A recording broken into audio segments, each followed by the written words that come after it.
안녕하세요. 저는 결혼한 지 12년 된 주부입니다. 저에게는 남들이 부러워할 만한 스펙을 가진 남편이 있어요. 돈도 잘 벌고 인성도 좋아서 친구들은 제게 시집 잘 가가서 부럽다는 이야기를 만날 때마다 하곤 했죠.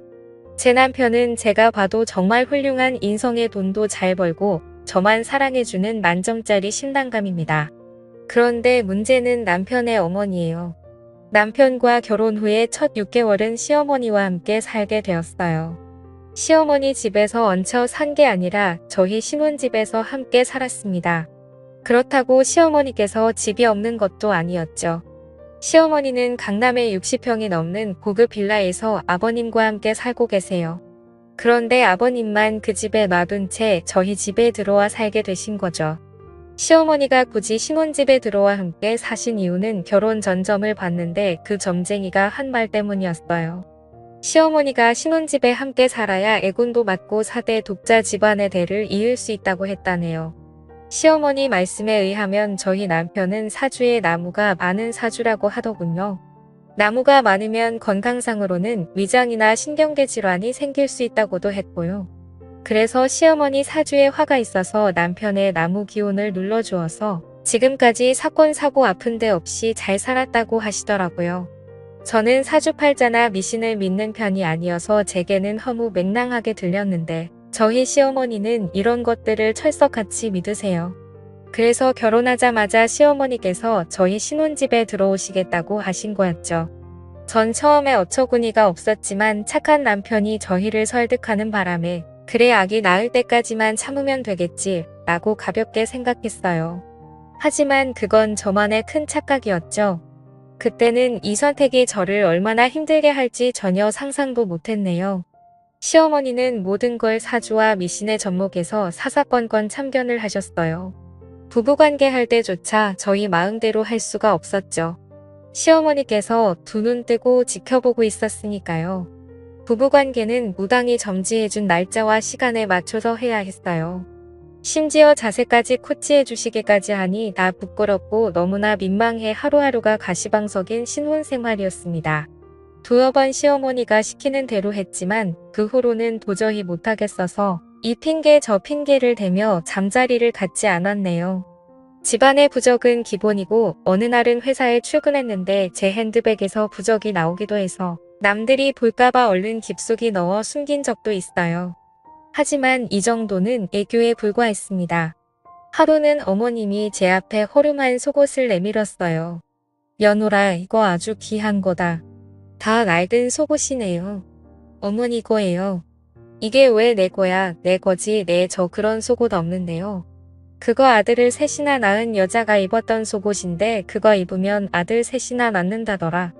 어머니 이게 언제적 이야기예요. 그런 거 다 미신이에요. 더럽게 남이 입던 걸 어떻게 입어요. 더러워 내가 이 속옷 사온다고 얼마를 쓴 줄 아니. 그리고 이건 미신이 아니라 과학이야. 이 속옷에 좋은 균들이 묻어 있어서 임신에 도움이 되는 거라니까. 한마디로 임신되게 하는 유산균 같은 게 있는 거지. 그럼 설마 그거 빨래도 안 된 거예요? 빨래하면 효과가 없어지니까 당연히 안 했지. 어머니 저 절대 그거 못 입어요. 그냥 도로 가져다 주시고 환불 받아 오세요. 너 정말 시애미만 안 들을 거야. 그러다 너의 못 가지면 어쩔래. 내가 지금 젊은 것도 아니고 내년 이한 40인데 요즘 조기 폐경이다 뭐다 말 많던데 너도 그러다 폐경 오면 어쩔래. 어머니, 엄마 제발 이런 것 좀 사오지 마. 그렇게 좋은 거면 엄마가 입고 내 동생 놔줘요. 뭐 이 녀석아 말이 되는 소리를 해. 엄마가 먼저 말이 안 되는 소리를 하니까 그렇죠. 내가 애초에 젊은 여자 데리고 왔으면 이런 일도 없었잖아. 그런 다 늙어 빠진 애 데려와서 이 고생을 시키니 엄마 민지 앞에서 그게 무슨 막말이야. 엄마 아들도 40 넘었어. 엄마 논리대로라면 내 정자도 다 늙어 빠졌다고. 솔직히 나이 그거 숫자에 불과해. 민지가 얼마나 건강관리도 잘하는데 지금도 겉모습은 30대 초반이야. 그리고 그 나이에 민지 같은 몸매 유지하기가 어디 쉬운 줄 알아. 어이구 팔불질 나셨네. 그러니까 내 말은 엄마가 그런 미신에 의지하지 않아도 우리 나름대로 운동하고 영양제 먹으면서 노력하고 있으니까 걱정하지 말라고요. 그런데 그 팬티 환불되는 거 맞아요. 그건 왜 나 이거 환불할 생각 없다. 곧 입힐 거다. 알았어요. 주세요. 제가 입을게요. 제가 입어도 간접적으로 효과 있겠죠. 아이고 됐어. 환불할 테니까 일리네. 저는 남편과 시어머니가 대화하는 동안 한마디 말도 못하고 둘의 대화만 듣고 있었네요. 시어머니의 저런 독한 말씀에 가슴이 무너져 내렸어요. 제가 나이가 많은 게 시댁에서는 흠이라고 생각하는구나 싶어 자존심도 상하고 눈물도 찔끔 나더군요. 하지만 남편이 제 편을 들어줘서 간신히 참을 수 있었네요. 그날 이후로 남편은 제게 부담 갖지 말라며 이제부터 부부관계도 우리가 원할 때 하고 엄마 눈치 보지 말자고 했습니다. 남편 말대로 마음을 좀 편하게 갖고 지내다 보니 결혼한 지 6개월 만에 임신을 했고 남편도 저도 시어머니도 무척 기뻐했어요. 게다가 약속한 6개월이 되면서 시어머니는 본가로 돌아가셨고요. 그때부터 진짜 신혼생활을 시작하는 것 같아 너무나 행복했죠. 남편과 함께 퇴교를 하며 딸일지 아들일지 얘기도 나누고 나중에 어떤 직업을 시키면 좋겠다는 등 너무도 먼 미래를 꿈꾸며 행복에 가득 차 있었습니다. 아이는 뱃속에서 무럭무럭 자랐고 저는 이제 누가 봐도 임산부답게 배가 불룩 튀어나왔었어요. 남편은 이런저런 소리를 보며 배불뚝이라고 놀렸지만 그런 놀림이 싫지만은 않았습니다. 하루는 집에서 설거지를 하고 있는데 밑이 축축하더군요. 화장실에 가서 확인을 해보니 피가 섞인 분비물이 나와 있었어요. 저는 바로 병원에 갔고 병원에서는 늦게 왔으면 길에서 아기를 낳을 뻔했다며 응급수술을 해야 할지도 모른다고 했습니다. 아기 양막이 내려와 내진을 해보니 아기 발이 만져진다고 해서 수술을 하면 양수 파열로 수술 자체가 안 될 수 있다고 하더군요. 그냥 이 상태로 누워서 아기가 자를 때까지 기다려야 한다고 했죠. 그런데 결국 그날 밤 양수가 터져버렸습니다. 23주 5일 만에 태어난 아기는 510g의 무게로 너무나도 작았습니다. 아기는 곧바로 신생아 집중치료실에 보내줬어요. 저는 수술로 걸을 수 있게 되자마자 아기를 보러 갔습니다. 아기의 팔은 제 손가락만큼이나 작고 얇았어요. 아기를 보는 순간 아기를 꼭 살려야겠다는 생각이 들었고 매일매일 기도했습니다. 하지만 너무 일찍 태어났기 때문에 병원에서는 살 가능성이 50%라고 했죠. 제발 제발이라는 말만 하며 2달이 지냈을 무렵 아기는 하늘나라로 떠났습니다. 못난 어미 때문에 제대로 커보지도 못하고 하늘로 간 아기를 생각하면 너무 슬프고 괴로워서 가슴이 무너져 내리는 것 같았어요. 그 후로 남편과 저는 매일을 눈물로 지냈습니다. 그러던 어느 날 시어머니께서 제 보약을 지어서는 집으로 오셨어요.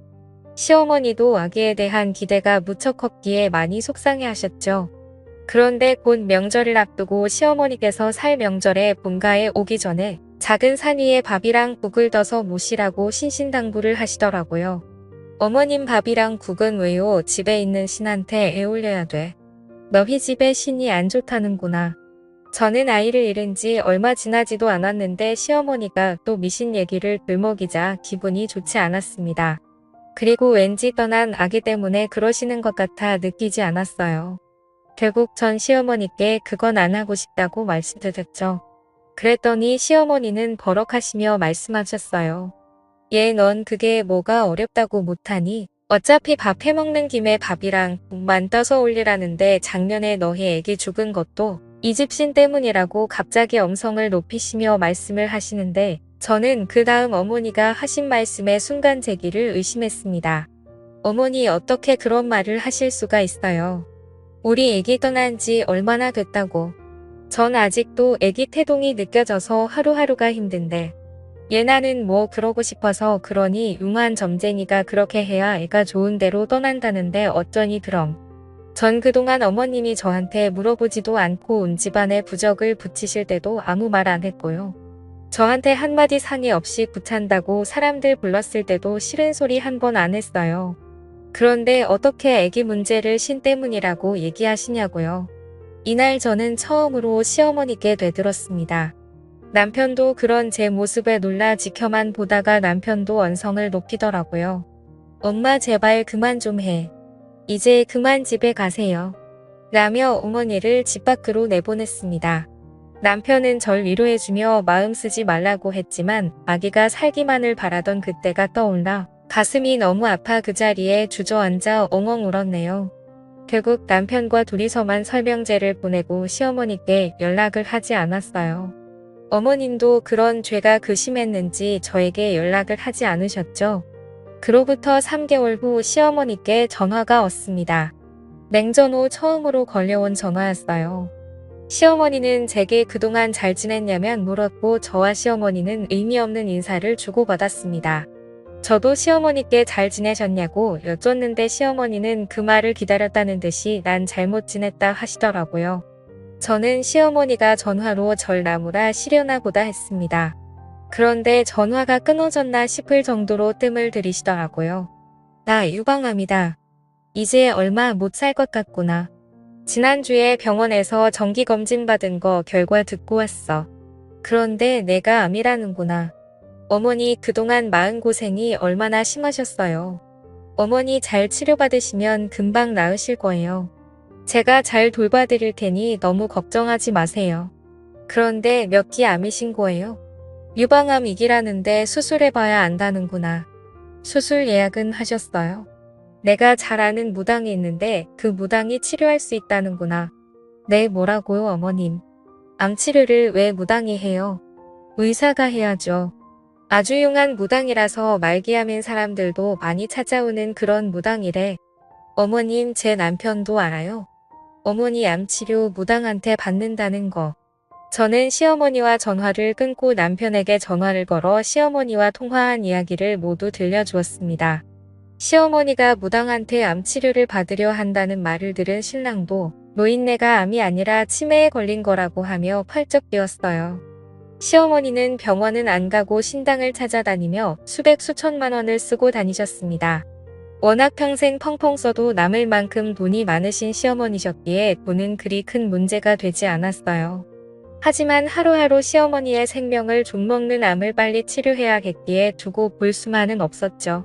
게다가 아버님한테 전화가 왔더군요. 너희 엄마가 미쳐도 단단히 미친 모양이다.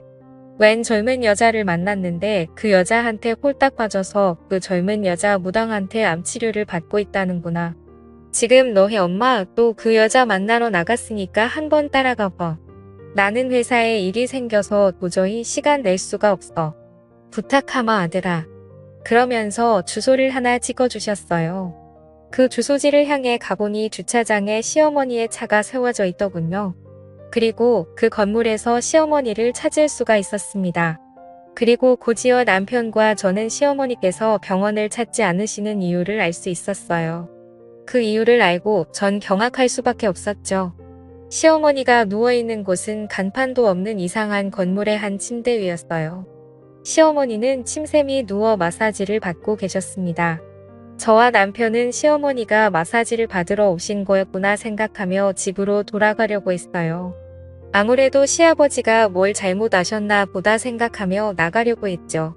그런데 그때 마사지사와 시어머니의 대화를 들었는데 경악을 금치 못했네요. 암치료 마사지 꾸준히 하시면 저절로 나으실 거예요. 어떠세요? 벌써 몸이 좀 가벼워진 것 같지 않으세요? 정말 그런 것 같네요. 가격이 좀 비싸긴 하지만 암치료만 된다면야 이 정도는 비싼 것도 아니죠. 그럼요. 암도 병원 가서 고치려면 1억 넘게 되는데 저희는 마사지 회당 300만 원밖에 안 되니까 엄청 싼 거죠. 대신 병원에는 절대 가시면 안 돼요. 마사지로 기의 흐름을 다 잡아놨는데 병원 가서 치료받으시면 지금까지 한 일들이 다 허사가 되거든요. 알겠어요. 꼭 명심할게요. 다음번엔 침술도 시작하겠습니다. 침술은 회당 1000만 원인데 괜찮으시겠어요? 1000만 원이요? 원래는 1000만 원인데 우리 회원님은 마사지도 받고 계시니까 특별히 500만 원에 해드릴게요. 하루빨리 쾌차하셔야죠. 아유, 감사합니다. 이렇게 마음씨 좋으신 무당 선생님 만나서 제가 참 복받았네요. 저도 치료 열심히 받고 얼른 낫도록 할게요. 알고 보니 시어머니는 암치료라며 고액의 마사지를 받고 있었어요. 게다가 다음번엔 침술까지 한다니 이러다 사람 잡겠다 싶더라고요. 시어머니는 마사지를 모두 받고 집으로 돌아가셨고 남편과 저는 건물 계단에 숨어 있다가 다시 들어가 그 사기꾼 무당을 만나러 갔습니다. 남편은 화가 머리끝까지 나 있는 상태였죠. 잠깐 저 좀 보시죠. 누구시죠? 저 방금 당신이랑 있던 사람 아들입니다. 우리 엄마를 어떻게 꼬드긴 건지 모르겠지만 이게 사람이 할 짓입니까? 법주는 말로 암 환자들 병원에 가서 치료도 못하게 하고 아무리 돈이 좋다지만 해도 너무하는 거 아니냐고요. 불쌍한 사람들 대상으로 사기나 치고 말이야. 당신 사기꾼으로 고소하기 전에 당장 우리 엄마한테서 떨어져. 뭐? 사기? 어따 대고 사기꾼이래. 그렇게 남편과 사기꾼이 실랑이를 벌리는데 갑자기 딸랑 소리와 함께 2명의 남자가 들어왔어요. 경찰입니다. 박무당 씨 당신을 불법 시술 및 살인죄로 체포합니다. 살인죄 아니? 결국 침술로 사람을 죽였다는 말에 저와 남편은 너무 놀라 입이 다물어지지 않았어요. 하마터면 시어머니도 불법 침수를 받아 저 세상을 갈 수도 있었겠구나라는 생각에 몸이 덜덜 떨렸습니다. 여보, 우리 어머님도 정말 큰일 날 뻔한 거 아니야? 그러게. 사람 목숨 가지고 장난치는 것들은 콩밥을 먹어봐야 돼. 남편은 그 여자가 경찰에 붙잡혀 가는 걸 동영상으로 촬영한 후 시어머니께 보여드렸습니다. 시어머니는 충격을 받으시고는 알아두으셨고 점집도 병원에도 가지 않으셨어요.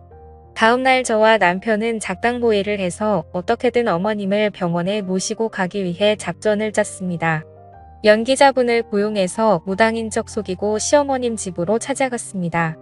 엄마 아내가 진짜 용하다는 무당 데려왔어. 오늘 당장 굿을 해야 된다고 해서. 고맙다 며느라가. 내가 날 이렇게까지 생각해주는 줄 몰랐다. 몸져 누워있던 시어머니는 용한 무당이라는 소리에 언제 그랬냐는 듯이 일어나셨어요. 그날 무당은 고판을 벌였고 집에서는 방울 소리가 울려 퍼졌습니다. 방울을 흔들고 제자리 뜨기를 연신하던 무당은 멈춰서더니 시어머니를 향해 한마디 했습니다. 너 지금 여기서 뭐 하는 거야? 마귀가 온 사방에서 내 몸에 달라붙었는데 당장 내가 말한 대로 안 하면 너 죄명에 못 살아. 제발 저 좀 살려주세요. 당장 이 집에서 동북쪽으로 5km 내에 있는 병원으로 가. 그리고 유시성을 가진 의사한테 가서 수술해 달라고 해. 그럼 무조건 살아. 내 말 알아들었어? 이 미련한 거사. 예, 알겠습니다. 아이고, 고맙습니다. 고맙습니다. 시어머니는 무당 앞에 엎드려 절하며 연신 고맙다는 말을 하고는 무당이 돌아간 후에 병원에 전화를 걸어 예약을 잡으셨습니다. 그 후로 그 병원에서 수술도 받고 치료도 하며 유방암을 이겨나가셨어요.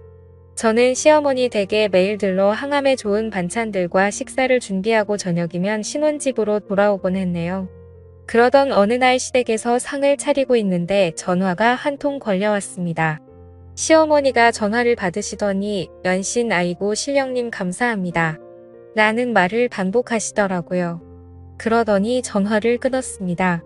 시어머니께 무슨 전화냐고 물으니 그때 붓해주고 간 무당이 전화와서는 나보고 이제 다 나았다고 앞으로 몸에 좋은 것만 먹고 운동만 하면 오래 살 수 있다는구나. 그리고 앞으로 점집이나 무당 곁엔 얼씬도 하지 말라면서 신신당부를 하네. 내가 암에 걸린 것도 그런 게서 앞기가 따라온 거라는데 이제 무서워서 점집에도 못 가겠구나. 암튼 내 덕에 내가 다 나았다. 정말 고맙다. 라고 했습니다. 제가 뭐요 어머님 그동안 치료 받으시느라 고생 많으셨죠? 라고 대답하고 시어머니를 보는데 눈에 눈물이 고이셔서는 우물쭈물 하시더라고요. 저에게 무슨 말을 하려고 하시는 것 같아 잠시 어머님 앞에 서 있었죠. 잠시 후 시어머니는 어렵게 입을 열셨습니다. 세아가 내가 그때 일은 정말 미안했다. 난 너희 부부 잘 되게 하려고 그런 건데 내 마음에 상처를 준 것 같구나. 내가 싫다면 나도 이제 그만둬마. 아기 갖는 것도 부담 갖지 말고 마음 편히 하거라. 나도 시집와서 진누나 키 전까지 시어머니한테 구박받고 달달 볶였었는데 시어머니가 나한테 했던 것처럼 너한테 내가 똑같이 한 것 같아서 부끄럽다구나. 그리고 너한테 막 말했던 것들은 다 잊어주렴. 너도 사돈 때 귀한 딸 자식인데 내가 내 아들 나이 많은 건 생각 안 하고 너한테만 너무 나무랐어. 이 못난 시애미가 미안했다. 전 시어머님의 진심 어린 사과에 마음 깊숙이 박혀있던 가시가 빠져나가는 기분이었고 저도 눈물이나 입고 있던 앞치마로 연신 눈물을 훔쳐냈네요. 그 후로 저희 고부 사이는 다시 좋아졌습니다. 전 집으로 돌아와 남편에게 그날 일을 이야기했죠. 남편은 제 이야기를 다 듣고 난 후 저를 안아주며 말했어요. 당신 정말 고마워. 당신이 우리 엄마 살린 거나 마찬가지야. 그때 말한 대로 용한 무당이라고 연기자 세워놓고 연기한 덕분에 엄마가 병원 가서 수술한 거잖아. 나도 설마 이게 통하겠어 싶었는데 우리 엄마가 이렇게 미신에 푹 빠져 있는 줄은 몰랐어. 덕분에 당신 계획이 통했지만 말이야. 이제 그 가짜 무당시켜서 점집에 절대로 오면 안 된다고 일러줬으니까 앞으로 또 미신 얘기 하실 일은 없을 거야. 그렇게 시간은 흘러 벌써 10년이 지났네요. 그 사이 저는 아들만 셋을 낳아 잘 키우고 있어요. 저희 시어머니는 운동에 취미가 생겨서 그 어렵다는 필라테스며 타바타며 하나씩 마스터해 가고 계세요. 요즘은 홈트에 빠지셔서는 집안 한 구석에 홈짐을 만들어 놓으셨어요. 운동 안 하시던 아버님도 덩달아 운동하시며 건강하게 살고 계십니다. 전 사람의 인생이란 누군가가 정해주는 게 아니라 스스로 개척해 나가는 거라고 생각해요. 가끔 재미삼아 오늘의 운세 정도 보는 거면 몰라도 비싼 돈 들여가며 무당의 말을 맹신하는 건 인생의 낭비입니다. 노력만이 내 바람을 하나씩 이뤄주는 것이지 무당들의 허언된 말 한마디에 결정되는 인생은 없다고 생각합니다. 제 이야기는 여기까지입니다. 긴 글 읽어주셔서 감사합니다.